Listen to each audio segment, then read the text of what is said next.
கிறிஸ்துவுக்குள்ளான பரிசுத்தவான்கள் அனைவருக்கும் இயேசு கிறிஸ்துவின் நாமத்தில் என் அன்பின் வாழ்த்துதல்களை தெரிவித்துக் கொள்கிறேன். கர்த்தர் கடந்த 5 மாதங்கள் நம்மை கண்மணி போல் பாதுகாத்து இந்த புதிய 6வது மாதத்தை நாம் காண கிருபை செய்தார். அவருக்கே மகிமை உண்டாவதாக. இந்த நாளிலே கர்த்தர் உங்களோடு சொல்லுகிறார், வெறுமையான உன்னுடைய பாத்திரத்தை நான் என்னுடைய மகிமையாலே நிரப்பப் போகிறேன். இது ஆண்டவர் உங்களோடு சொல்லுகிற வாக்குத்தத்தமான வார்த்தை. நீ வெறுமையாய் உணர்ந்து கொண்டிருக்கிறாயா? கீழே விழுந்து கொண்டிருக்கிறாயா? உள்ளான மனிதனிலே பாவத்தோடு போராடி கொண்டிருக்கிறாயா? ஒரு ஜெயமற்ற கிறிஸ்தவ வாழ்க்கையை வாழ்ந்து கொண்டிருக்கிறாயா? விழுந்து விழுந்து எழுந்திருக்கிற ஒரு அனுபவத்துக்குள் இருக்கிறாயா? தேவன் உன்னை பார்த்து சொல்லுகிறார், பலவீனமான உன்னை என் பலத்தாலே நிரப்பப் போகிறேன். வெறுமையான உன்னுடைய வாழ்க்கையை என் மகிமையாலே நிரப்பப் போகிறேன். உன் பாத்திரத்தை சுத்தம் செய். உன் பாத்திரத்தை நிவர்த்தி செய்து சுத்தம் செய்து நான் நிரப்புகிற பொழுது என்னாலே கொடுக்கப்படுகிற அந்த அபிஷேகத்தின் நிறைவை நீ பெற்றுக்கொள்ளும்படியாக நீ ஆயத்தப்படுத்திக்கொள். வசனம் என்கிறதான ஜலத்தினாலே, இயேசு கிறிஸ்துவின் இரத்தத்தினாலே உன்னை நீயே கழுவி உன் பாத்திரத்தை சுத்தமாக வைத்துக்கொள். காரணம், நான் உன்னை நிரப்பும்படியாய் ஆயத்தப்பட்டிருக்கிறேன் என்பதாக கர்த்தர் உன்னோடு வாக்கு பண்ணுகிறார். மகனே, மகளே, 2 ராஜாக்களின் புஸ்தகத்திலே 4வது அதிகாரம் 1 முதல் 7 வரையிலே கர்த்தர் ஒரு விதவையின் வாழ்க்கையிலே செய்த அற்புதத்தை குறித்து நாம் வாசிக்கிறோம். தேவன் உன்னை நிரப்ப சித்தமாய் இருக்கிறார். ஆனால் தேவன் சோம்பேறிகளை நிரப்ப முடியாது. தேவன் உன்னை நிரப்ப வேண்டும் என்று சொன்னால் நீ செய்ய வேண்டிய சில காரியங்கள் உண்டு.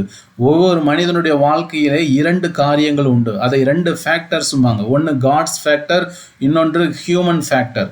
காட்ஸ் ஃபேக்டர் என்று சொன்னால் தேவன் உனக்காக செய்கிற காரியம். ஹியூமன் ஃபேக்டர் என்று சொன்னால் நீ உனக்காக செய்கிற காரியம். தேவன் கிரியை செய்கிறவர்களோடு தான் கிரியை செய்வார். வாஞ்சை உள்ளவர்களை தான் தேவன் நிரப்புவார். தேவன் போகிறவர்களோடு தான் போவார். எனவே தேவன் உன்னை நிரப்ப வேண்டும் என்று சொன்னால் முதலாவதாக உன்னுடைய பாத்திரத்தை நீ சுத்தம் செய்ய வேண்டும். நீ உனக்காக கிரியை செய்கிறவனாய் மாற வேண்டும். அந்த விதவை என்ன செய்தால், தன்னுடைய இக்கட்டின் காலத்திலே தேவனுடைய மனுஷனாகிய தீர்க்கதரிசியாகிய எலிசாவினிடம் சென்றாள். ஒருவேளை உன்னுடைய வாழ்க்கையிலே நீ செய்த தவறுகளினாலே, தவறாக எடுத்த தீர்மானங்களினாலே ஒரு இக்கட்டான நிலைமைகளிலே நீ மாட்டிக்கொண்டு முழிக்கலாம். கவலைப்படாதே. நீ போக வேண்டிய இடம் தேவன். நீ தேட வேண்டிய ஒரு நபர் தேவன். தேவனை தேடும் பொழுது தேவன் உனக்காக கிரியை செய்ய ஆரம்பிக்கிறார். அவள் தேவனுடைய தீர்க்கதரிசியாகிய எலிசாவினிடத்தில் போய் தன்னுடைய குறைகளை சொல்லுகிற பொழுது எலிசா அவளுக்கு இருந்த கஷ்டத்தை பார்த்து காசோ பணமோ கொடுக்கவில்லை. மாறாக கேட்ட கேள்வி, உன்னிடத்தில் என்ன உண்டு? தேவன் இன்றைக்கு உன்னை பார்த்து கேட்கிறார், உன்னிடத்தில் என்ன உண்டு? ஏனென்றால் உன்னிடத்தில் இருக்கிறதை வைத்துதான் தேவன் அற்புதம் செய்ய போகிறார். உன்னிடத்தில் இருக்கிறது கொஞ்சமாக இருக்கலாம்.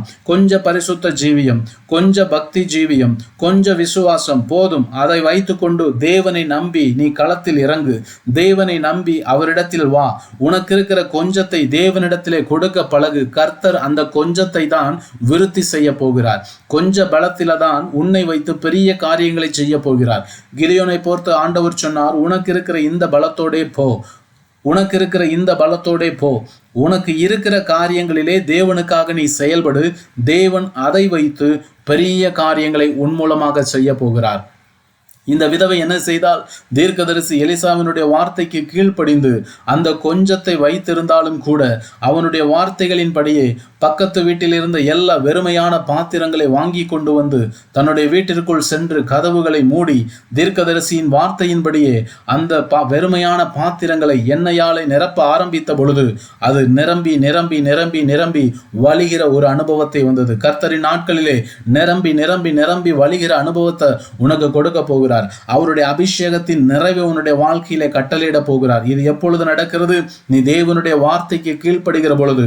உன்னுடைய அற்புதத்தின் திறவுகோல் எது தெரியுமா? உன்னுடைய அற்புதத்தின் திறவுகோல் நீ தேவனுக்கு கீழ்ப்படுகிற பொழுது மட்டுமே அது நடக்கிறது. பிரியமான மகனே, மகளே, அந்த விதவை என்ன செய்தால், வீடுகளை பூட்டி கொண்டால். அதனுடைய அர்த்தம் என்ன? மறைவாக நீ செய்கிற ஜெபம், மறைவாக நீ தேவனுக்கு கீழ்ப்படிந்து வாழுகிற வாழ்க்கை, மறைவிடத்திலே தேவனோடு நீ கொள்ளுகிற ஐக்கியம், இவைகளை ஸ்திரப்படுத்து. இவைகளிலே உன்னை பலப்படுத்திக்கொள். அப்பொழுது சீக்கிரத்திலே இந்த மாதத்திலே கர்த்தர் உன்னை நிரப்பி பாத்திரம் தீர் மட்டும் அந்த எண்ணெய் அது வழிந்து கொண்டே இருந்தது. எப்பொழுது பாத்திரம் இல்லையோ அப்பொழுது அந்த எண்ணெய் நின்று போனது. இதனுடைய அர்த்தம் என்ன? தேவன் உன்னை சம்பூரணமாக ஆசீர்வதிக்க போகிறார்.